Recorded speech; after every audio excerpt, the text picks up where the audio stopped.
ध्रुव जी 5 साल के हो गए। एक दिन ध्रुव जी अपने पिता की गोद में बैठने गए, तो पिता की गोद में जैसे ही बैठने गए, बालक तो अपने पिता की गोद में बैठेगा, उसका जन्म सिद्ध अधिकार है। तो ध्रुव जी जैसे ही अपने पिता की गोद में गए, तो बगल में उनकी सौतेली माता ने हाथ पकड़ लिया ध्रुव जी का, कहा कि तू कहाँ बैठना चाहता है। ध्रुव जी बोले पिता की गोद में।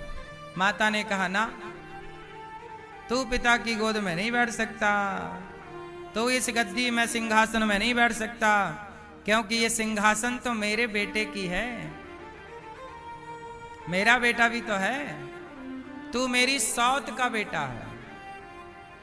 तू इस गद्दी में बैठना चाहता है तो पहले जाकर के तपस्या कर, तपस्या करने से भगवान को पा, और भगवान मिले तो बोलना कि मुझे सुरुचि के गर्भ से जन्म दो, जब तू मेरा बेटा बनेगा तब तू इस गोद में बैठेगा।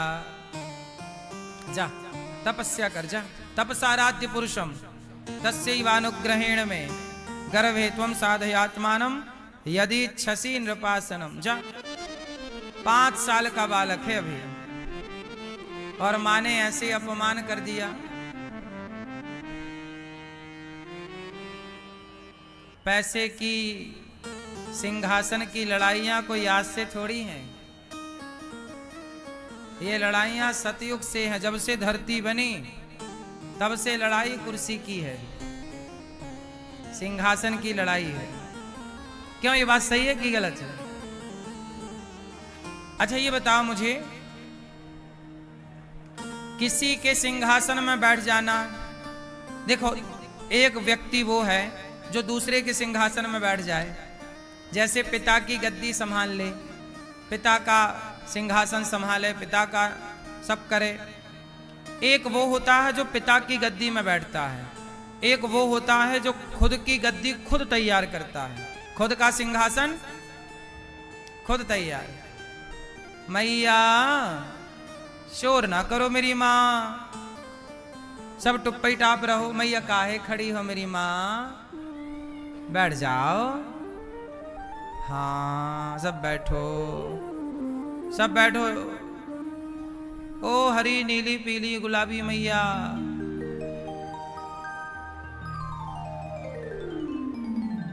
ओ मैया काहे छोरा रुला रही हो तुम। सुनो, आप बताओ कौन सा बेटा अच्छा होता है, जो पिता की सिंहासन पर बैठे या जो अपनी सिंहासन खुद अपनी मेहनत से तैयार करे? कौन अच्छा है? हैं? ये कथाएं ये सिखाती हैं कि पिता की सिंहासन पर बैठना जरूरी नहीं है। आप अपनी सिंहासन अपनी मेहनत से बना सकते हैं। ध्रुव जी को अपमानित कर दिया उनकी सौतेली माँ ने। ध्रुव जी आए घर, माँ ने कहा, सुनीति ने कहा, क्या हुआ बेटा? ध्रुव जी रो रहे थे, तो माँ ने कहा क्या हुआ? ध्रुव जी ने कहा माँ, हमारी सौतेली माता ने अपमान कर दिया, कह दिया तू अभागिन का बेटा है, जा तपस्या कर। माँ क्या मैं पिता की गोद में नहीं बैठ सकता? तब माता सुनीति ने अपने बेटे को समझाया। इस तरफ शोर क्यों हो रहा है बेटा? शांत, बेटा शांत रहो, चुप रहो, शोर ना करो।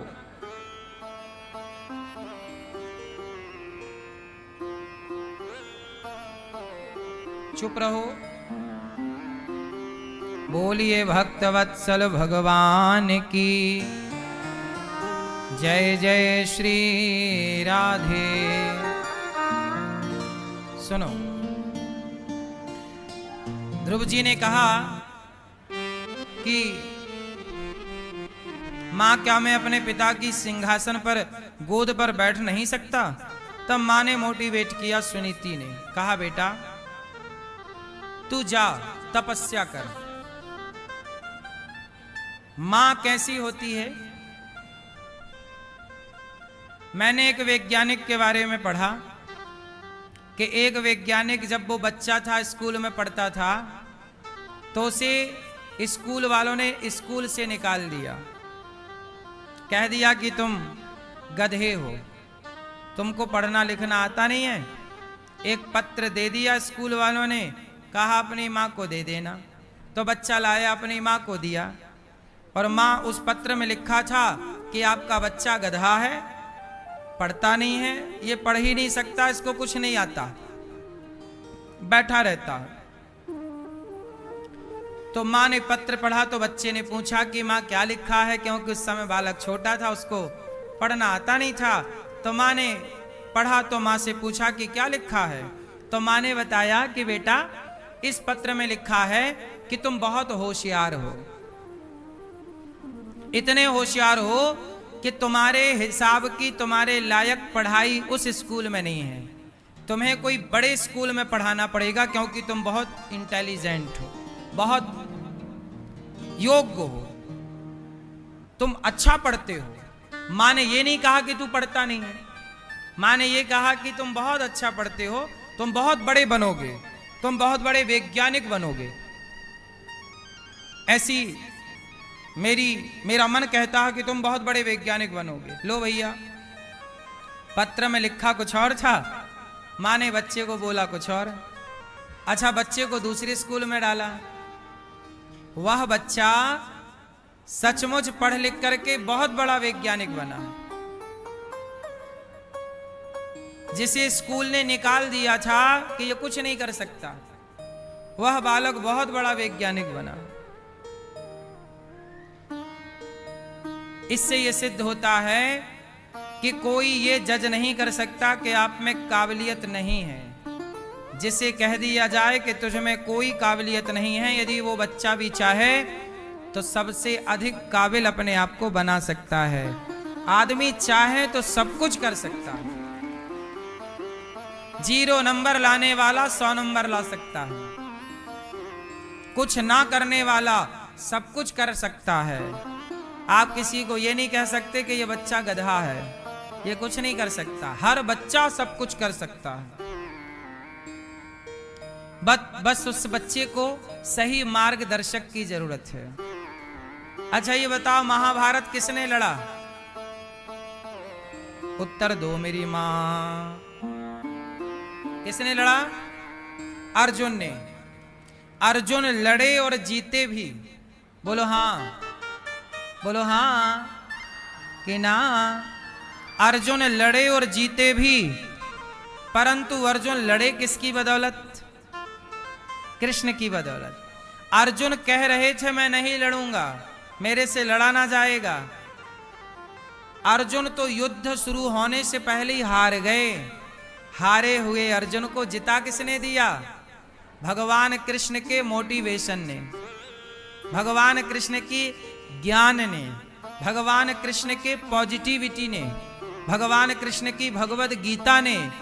यदि भगवान कृष्ण का की भूमिका यदि माँ निभाने लग जाए, पिता निभाने लग जाए, स्कूल के टीचर निभाने लग जाए, तो हर बच्चा अर्जुन बन सकता है। आज बच्चा अर्जुन इसलिए नहीं बन पाता क्योंकि उसे कृष्ण जैसा कोई मार्गदर्शक नहीं मिलता। वरना मुझे लगता है कोई बच्चा गधा नहीं होता, कोई बच्चा ऐसा नहीं है।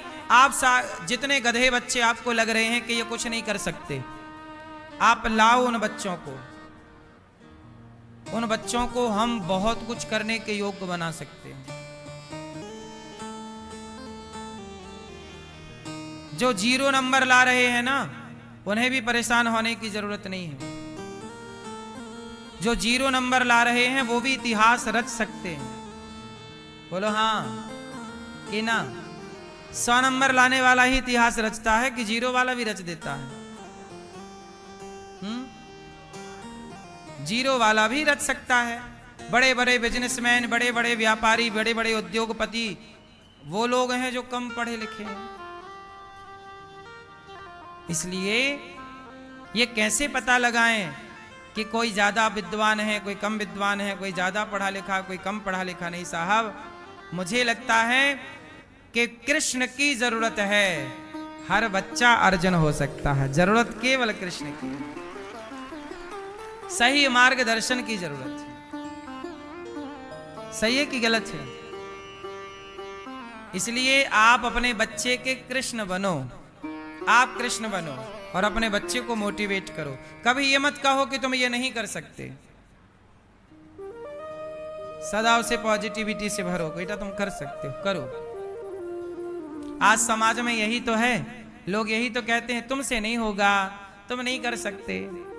इसलिए सारे लोग नौकरी करने लग गए कि नहीं हमसे बिजनेस नहीं हो सकता, हम नहीं कर सकते, तो चलो नौकरी करो। सारी जिंदगी नौकरी करते करते मर जाते हैं, नौकर बन के रहते हैं, जबकि आप मालिक भी बन सकते हैं। एक बैंक के मैनेजर मेरे पास आए, वो हेड थे, मतलब उनके अंडर में 1000 बैंक आती थी, 1000-2000 बैंक के 1000-2000 बैंकों के मैनेजर के भी ऊपर जो चीफ हैं वो आए हमारे पास बैठे। हमने कहा कि भाई आप कितना कमा लेते हो? बोले गुरुजी मिल जाता है 2.5-3 लाख रुपए। हमने कहा आपके नीचे कितने लोग काम करते हैं? बोले 2000 तो मैनेजर ही हैं, अब मैनेजर के नीचे 5-5 और जोड़ लो, इतने लोग हमारे नीचे काम कर रहे हैं। हमने कहा आप देखो 3 लाख रुपए कमाते हो और हजारों लोगों को संभालने की काबिलियत आपके अंदर है, आप बहुत योग्य हैं। सोचिए कि आप हजारों को संभाल सकते हैं, इतनी बुद्धि रखते हैं, इतने पढ़े लिखे हैं, तो आप व्यापार करते तो कितने सफल व्यापारी बनते। व्यापार करते तो आज महीने का करोड़ों रुपए कमा रहे होते, आपके नीचे हजारों लोग काम कर रहे होते। अब ये तो सब बैंक के कार्यकर्ता हैं, आप बैंक के नौकर हैं एक प्रकार के। 3 लाख रुपए कमा रहे हैं तो आप भी तो बैंक के नौकर हैं, भले बड़ा पद है आपका, लेकिन हो तो आप भी नौकर। 3 लाख रुपए कमा के भी आप बने क्या? नौकर। अरे नौकरियां उनके लिए होती हैं जो कम जानते हैं, कम पढ़े लिखे हैं थोड़ा। चलो अब तुम कुछ व्यापार कर नहीं सकते, बिजनेस कर नहीं सकते, दिमाग ज्यादा चलता नहीं है, सीधा सीधा है। वो शादी वाला घोड़ा नहीं होता, उस घोड़े की आंखों में ऐसी पट्टी बांध दी जाती है ऐसी। बोलो हाँ, वो केवल सीधा देख सकता है, अगल बगल का नहीं देख सकता, क्योंकि पट्टी बंधी है ऐसे। बोलो हाँ कि ना, ऐसे। उसे सीधा देखा तू सीधा देख। तो नौकरी बिल्कुल सीधा काम है, जाओ टाइम से करो काम, घर आओ, महीना हुआ मैसेज आ गया, आ गई सैलरी, बस।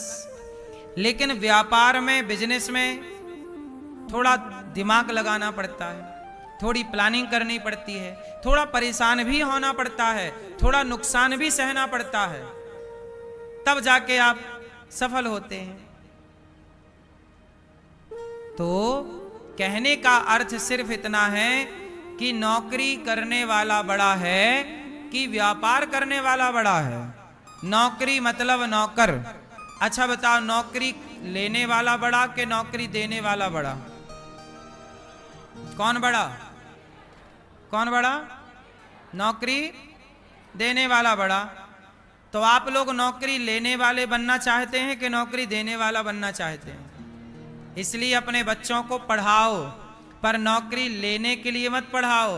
पहले से बच्चों के दिमाग में फीड कर दो कि बेटा पढ़ लिख के तुम्हें नौकर नहीं बनना, मालिक बनना है, नौकरी देने वाला बनना है। 10 लोगों को रोजगार दो, 50 लोगों को रोजगार दो, तब इस देश का भला होगा। नौकरी लेने वाला तो चलो वही घोड़े की पट्टी बंधी है, सीधा सीधा चलो। आपके पास दिमाग है तो आप व्यापार कीजिए, थोड़ा दिमाग कम है तो आप नौकरी कीजिए। बोलो हाँ। ज्यादा दिमाग वाला नौकरी करता है कि कम दिमाग वाला? बोलो मेरी मां। अडानी अंबानी के पास दिमाग ज्यादा है तो उनके यहां हर पढ़ा लिखा नौकरी कर रहा है। कौन सी पढ़ाई वाला ऐसा है जो उनके घर नौकर नहीं है? आईटी के कितने उनके घर में आगे पीछे डोल रहे हैं। सबसे उच्च कोटि की पढ़ाई आप पढ़ लो, इतना पढ़ के तुम्हें बनना क्या पड़ेगा? नौकर साहब। इसलिए पढ़ाई आपको नौकर बनाएगी। हमारे भारत की दुनिया की पढ़ाई डिजाइन ही ऐसे की गई है कि आप नौकर बने, क्योंकि आप नौकर बनेंगे तो कोई आप पे शासन करता रहेगा। इसलिए कहता हूं, हमारे देश में चाणक्य ने पढ़ाया था चंद्रगुप्त को, तो जब पढ़ाया तो चंद्रगुप्त को नौकर नहीं बनाया। हमारे भारत की शिक्षा ने चंद्रगुप्त को सम्राट बना के बिठाया था। हमारी शिक्षा बड़ा बनाती है। वशिष्ठ जी ने पढ़ाया राम को तो राम राजा बने। पढ़ाया भगवान श्री कृष्ण को सांदीपनि जी ने तो भगवान कृष्ण द्वारिका के, भगवान कृष्ण ने किसी की राज्य को छीना नहीं कि हम तुम्हारा राज्य छीन के राजा बनेंगे। भगवान कृष्ण ने अपना राज्य स्वयं निर्मित किया, अपनी मेहनत से बनाया और द्वारिका के स्वतंत्र राजा कहलाए। पिता की संपत्ति नहीं ली भगवान कृष्ण ने। बोलो हाँ, ली। अरे नंद बाबा भी राजा थे, नंद महल था। नंद बाबा की 1 रुपया की संपत्ति क्या भगवान कृष्ण लिए? नहीं ना। सफल बेटा वो है जो पिता का 1 रुपया भी ना ले। 1 रुपया सफल बेटा है। 1 रुपया भी लेने की जरूरत नहीं है। हम में काबिलियत होगी तो अपना कमा के खा लेंगे। पिता ने जन्म दे दिया है, पाल पोस के बड़ा कर दिया है, इतना बहुत है। पिता का उपकार है कि उन्होंने हमें पढ़ाया लिखाया, योग्य बनाया। पिता से दौलत लेने की जरूरत नहीं है, पिता से केवल आशीर्वाद लीजिए। हाँ या ना? आप अपने बच्चों को ऐसी पढ़ाना, मेरी माँ है, ऐसे पढ़ाना कि नौकर तो ना बने। भैया नौकरी दे दो, 50,000 की नौकरी दे दो, 1 लाख की दे दो। 1 लाख की नौकरी मिल रही है और आप छोटा सा व्यापार कर रहे हैं, उससे आप 50,000 कमा रहे हैं। नौकरी करोगे तो 1 लाख कमाओगे। माना उदाहरण दे रहा हूं, नौकरी करोगे तो 1 लाख कमाओगे और बिजनेस करोगे तो 50,000 70,000 कमाओगे। माना कि, तो बताओ क्या सही है? नौकरी करके 1 लाख मिल रहा है और व्यापार करके 70,000 मिल रहा है, 50,000 मिल रहा है महीने का, क्या सही है? बोलो बोलो। 1 लाख वाली नौकरी, 1 लाख तो मिलेगा पर तुम गुलाम हो गए। वो जब छुट्टी देना चाहेगा छुट्टी देगा, छुट्टी देना नहीं चाहेगा नहीं देगा। अरे 70,000 कमाओ, कम से कम अपने मालिक के राजा तो, अपने मन के राजा तो रहोगे कि चलो जब चाहे हम जाएं, हमारे ऊपर कोई दबाव नहीं है। थोड़ा बड़ा सोचिए, अच्छा सोचिए। नौकरियां उनके लिए रहने दीजिए जो बेचारे कम पढ़े हैं, कम बुद्धि रखते हैं, सीधा सीधा वो विचारधारा है। क्योंकि मेरी मां, व्यापार में बुद्धि तो लगेगी, दिमाग तो खर्च होगा। अब दिमाग खर्च उन्हीं का होगा जिनके पास दिमाग है ही नहीं, तो खर्च क्या करोगे? सही है कि गलत है आप बताओ। तो अपने बच्चों को क्या बनाओगे? जोर से, नौकरियां नौकरियां नौकरियां देने। सही है ना बेटा? नौकरी लेने वाला बड़ा कि देने वाला? कौन बड़ा? हाँ, आपको भी नौकरी देना है। 50 लोगों को दो, 100 लोगों को नौकरियां दो, है ना मैया? आप नौकरी देती हो कि करती हो नौकरी? नहीं करती हो। हाँ, मैया भी मन की राजा है, नहीं करती मैं नौकरी वोकरी। ध्रुव जी महाराज को अपमान मिला मां से, मां ने कहा जाओ तपस्या करो। ध्रुव जी घर से गए, नारद जी मिल गए, ओम नमो भगवते वासुदेवाय मंत्र का जाप दिया। ध्रुव जी उस मंत्र का जाप करने लग गए। 5 साल के हैं ध्रुव जी, छोटे से बालक, लेकिन मंत्र में बड़ी निष्ठा है। मंत्र जप रहे हैं, ओम नमो भगवते वासुदेवाय, ओम नमो भगवते वासुदेवाय, ओम नमो भगवते वासुदेवाय, ओम नमो भगवते वासुदेवाय। ध्रुव जी इस मंत्र का जाप करें। नारद जी ने विधि बताई।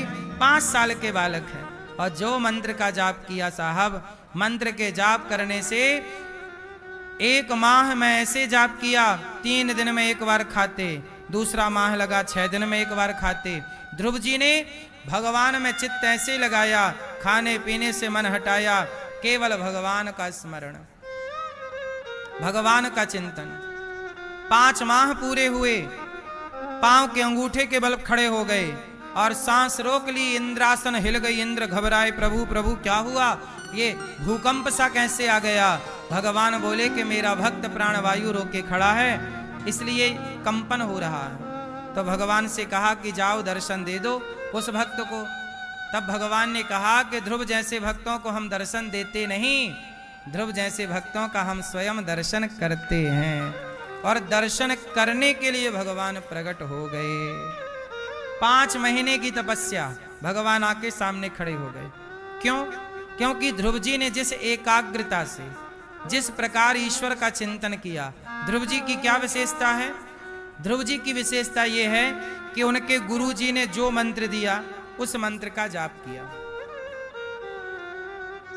अब आजकल क्या है कि आजकल तो पहले यह देखना पड़ता है कि जो आप लोग मंत्र जप रहे हैं वो मंत्र शुद्ध है कि नहीं। क्योंकि आजकल ऐसे भी है ना, बहुत सारे नकली मंत्र भी चल रहे हैं बाजार में। आप लोगों को जो सुनाई पड़ता है, जिसने जैसा कहा आप वैसा मंत्र जपने लगते हैं। बोलो हाँ। इसलिए गुरु बनाए जाते हैं। पानी पियो छान के, गुरु बनाओ जान के। किसी से भी विवाह नहीं करना चाहिए। कहते ना, विवाह करने के पहले लड़की लड़का को देखो, अच्छे से समझो, क्योंकि सारी जिंदगी का सवाल है। जो लापरवाही करते हैं विवाह में ना, उनके तलाक होने की संभावनाएं ज्यादा है। आज भी जो लोग विवाह करने से पहले विचार करते हैं, सब चीजों का निरीक्षण परीक्षण करते हैं, लड़की लड़का का विचार करते हैं, अच्छा कुल खानदान का विचार करते हैं, आज भी उनके रिश्ते बढ़िया चल रहे हैं। गांव में तलाक के केस 0 हैं, लगभग 0, आप 1-2% मान सकते हैं। गांव में तलाक कैसे हैं? तलाक के केस कैसे हैं गांव में? जोर से, जोर से मेरी मां, 0%। क्यों? क्योंकि गांव के लोग शादी.com से ब्याह नहीं करते। तलाक के केस शहरों में ज्यादा है, क्योंकि शहरों में अज्ञान ज्यादा है। शहरों में क्या ज्यादा है? अज्ञान। शहरों में लोग अपने आप को एजुकेटेड मानते तो हैं जी, हम पढ़े लिखे हैं, पर उनकी पढ़ाई उनके ही काम नहीं आती। अब लड़की पढ़ी है, लड़का पढ़ा है, शादी कर ली और 1 साल बाद तलाक के कागज लिए घूम रहे हो। यदि पढ़े थे तो धोखा कैसे हो गया? और धोखा हो गया इसका मतलब तुम पढ़े ही नहीं थे, तुम पास हो गए नकल करके। अकल तो थी नहीं, बस तुक्का लग गया, पास हो गए, डिग्रियां आ गई। सफल व्यक्ति वो नहीं है जिसके पास डिग्रियां ज्यादा हैं। सफल व्यक्ति वो है जो अपने रिश्तों को, अपने परिवार को बांध करके जिंदगी गुजार दे। वो सफल व्यक्ति है जिसका पूरी जिंदगी, पति पत्नी है, पूरी जिंदगी निकाल दी, किसी को पता ही नहीं चला कि इनका कभी झगड़ा हुआ है। गांव के लोग सारी जिंदगी गुजार देते हैं, बगल वाले को खबर नहीं मिलती कि इनके आज झगड़ा हुआ है पति पत्नी का। एक भी केस नहीं है मेरे गांव में तलाक के, एक 0 केस। तलाक के। क्यों? क्योंकि हमारे यहाँ विवाह होता है, पहले लड़की के बारे में जाना जाता है, लड़के के बारे में पड़ताल की जाती है। लड़के के माँ बाप कौन हैं, लड़की के माँ बाप कौन हैं, माँ बाप का चरित्र कैसा है, लड़के के माँ बाप का चरित्र कैसा है, लड़की के माँ बाप का चरित्र कैसा है, उनका खान पान कैसा है, रहन सहन कैसा है, बोल बताओ कैसा है, उठना बैठना कहाँ है, ये सब यदि आप जान लोगे तो धोखा होगा ही नहीं।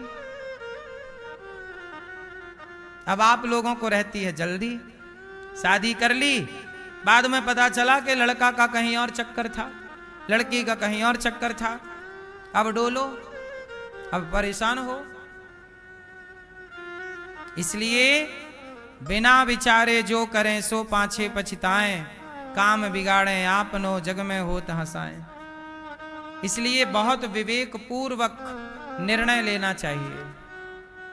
आप बताओ पढ़ा लिखा कौन है?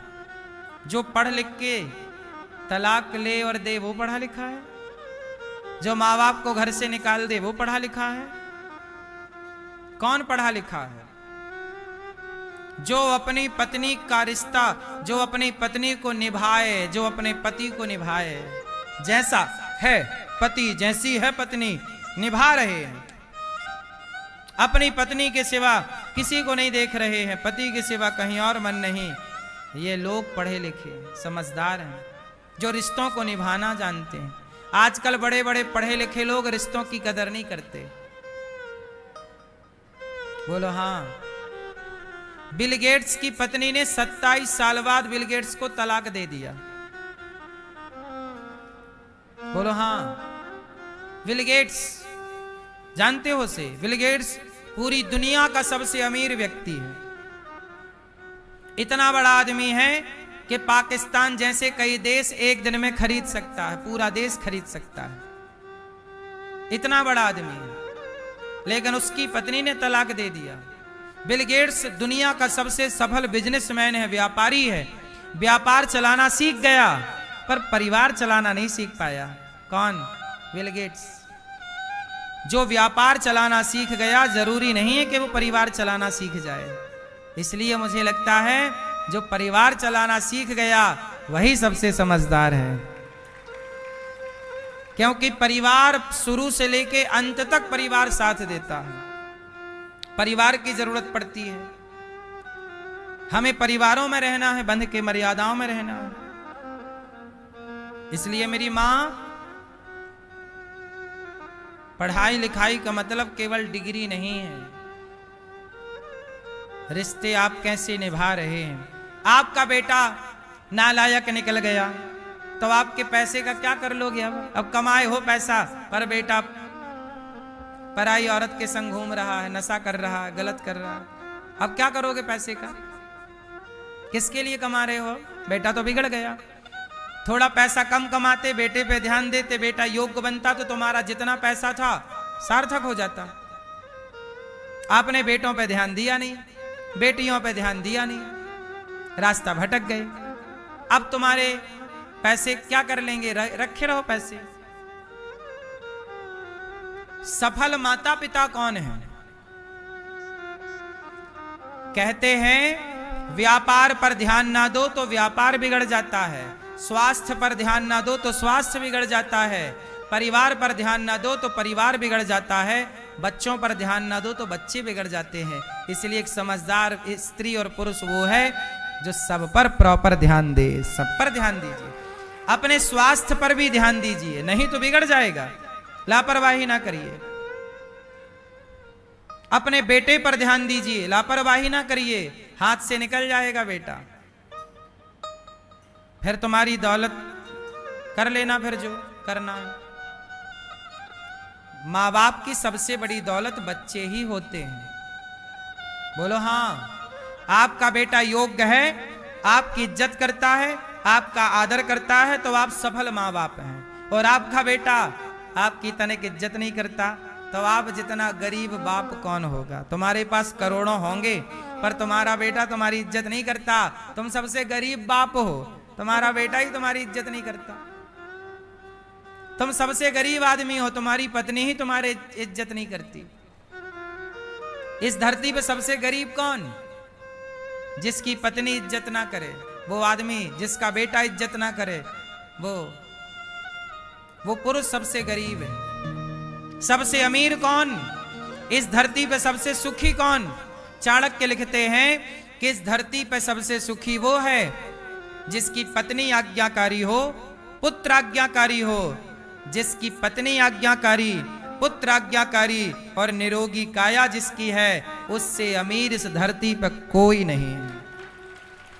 आपकी पत्नी आज्ञाकारी है और आपका बेटा आज्ञाकारी है, आप सबसे सफल पिता हैं। और आपका बेटा एक बात नहीं सुनता, बुलाओ यहां, जाता वहां है। तुम सबसे असफल, फेल पिता हो, फेल हो गए। बाप का भी एग्जाम है मैया, तुम ये ना सोचो बच्चों का एग्जाम है, तुम माताओं का भी एग्जाम है, तुम पिताओं का भी एग्जाम है। तुम्हारे बेटे सफल हो गए, तुम पास हो गए।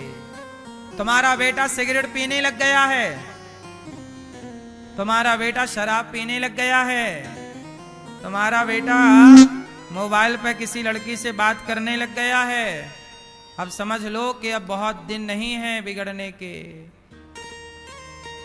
शुरुआत हो चुकी है। संभल जाओ, संभालो। ध्रुव जी महाराज ने सबसे बढ़िया काम क्या किया? पहले तो गुरु के वचनों पे, गुरु जी ने मंत्र दिया, उस मंत्र का जाप किया। आजकल आप लोग गुरु मंत्र पर जाप नहीं करते, गुरु मंत्र का। आपको गुरु वचनों, पहले क्या था, गुरु वचनों पे लोगों को भरोसा हुआ करता था। सबसे पहला भक्ति का पड़ाव क्या है? पहला पाठ, भक्ति का पहला पाठ है गुरु वचनों पर भरोसा। गुरु जी ने कह दिया कि सच बोलना है तो सच बोलेंगे। गुरु जी ने कह दिया कि मंत्र का जाप करना है, जाप करेंगे। अब आजकल गुरु जी जो कहते हैं वो लोग सुनते ही नहीं, बस वही नहीं करेंगे जो गुरु जी ने कहा, बाकी अपने मन से सब कर डालेंगे। तो कैसे लाभ होगा भाई? डॉक्टर ने जो कहा है उस हिसाब से दवाई खाओ, उस हिसाब से परहेज करो, आराम मिलेगा। आप डॉक्टर के हिसाब से चल ही नहीं रहे हैं, कैसे रोग ठीक होगा? तो नारद जी ने जो मंत्र दिया, जो विधि बताई, ध्रुव जी ने उस विधि का पालन किया। 5 महीने में भगवान सामने आ गए। ध्रुव जी ने कहा, भगवान ने शंख का स्पर्श गाल में कराया, पुत्र कुछ मांग लो। ध्रुव जी ने कहा, प्रभु मैं क्या मांगू आपसे? मां ने कुछ बोला नहीं कि क्या मांगना है। कहा, पुत्र जाओ, हम तुम्हें राजा बनाते हैं। ध्रुव जी ने कहा, योऽन्तः प्रविश्य मम वाचमिमां प्रसुप्तां संजीवयत्यखिल शक्तिधरः स्वधाम्ना अन्यास्तहस्तचरणश्रवणत्वगादीन् प्राणान् नमो भगवते पुरुषाय तुभ्यम्। हे प्रभु, मेरे अंतःकरण में बस जाइए। योऽन्तः प्रविश्य, मेरे भीतर प्रवेश कर जाइए। भगवान ध्रुव जी को वरदान दिए, ध्रुव जी राजा बने, राज सत्ता का पालन किया। उनके भाई को यक्षों ने मारा, ध्रुव जी ने भी यक्षों को मारा। मनु जी ने उपदेश किया और ध्रुव जी मृत्यु के सिर पर पांव रख के अंत में विमान पर चढ़ के भगवत धाम चले गए ध्रुव जी महाराज। ध्रुव जी ऐसे हैं जो शरीर के सहित भगवान के धाम जाते हैं, साथ शरीर। क्यों? भक्ति की ना। ध्रुव जी के वंश में आगे चल के भगवान प्रचु हुए। भगवान ने प्राचीन वरही को पुरंजनोपाख्यान की कथा सुनाई। हम संसार में मोहित हो जाते हैं, भगवान को भूल जाते हैं और इसी दलदल में उलझे रहते हैं। यही पुरंजनोपाख्यान का सारांश है। मनु जी महाराज के दूसरे बेटा हुए प्रियव्रत। उत्तानपाद नाम के बेटे के यहाँ ध्रुव जी हुए और प्रियव्रत नाम के बेटे थे। उनका विवाह विश्वकर्मा की पुत्री वर्हिष्मती से हुआ। आग्नेद्र, उनके पुत्र आग्नेद्र, फिर नाभि, अंग, इन्हीं के वंश में भगवान ऋषभ देव जी हुए। भगवान ऋषभदेव जी के 100 बेटे हुए। भगवान ऋषभदेव जी के कितने बेटे हुए? 100 पुत्र। सबसे बड़े का नाम है भरत। एक दिन भरत जी के पिता ने उपदेश किया, नायम देहो देह भाजाम नलोके कष्टान कामान नरहते बिडभुजाम। ये मैया, ओ मोबाइल वाली मैया, कथा ना सुनना मेरी माँ, बस सेल्फी लेना। मैयाओं को मोबाइल ने बिगाड़ रखा है।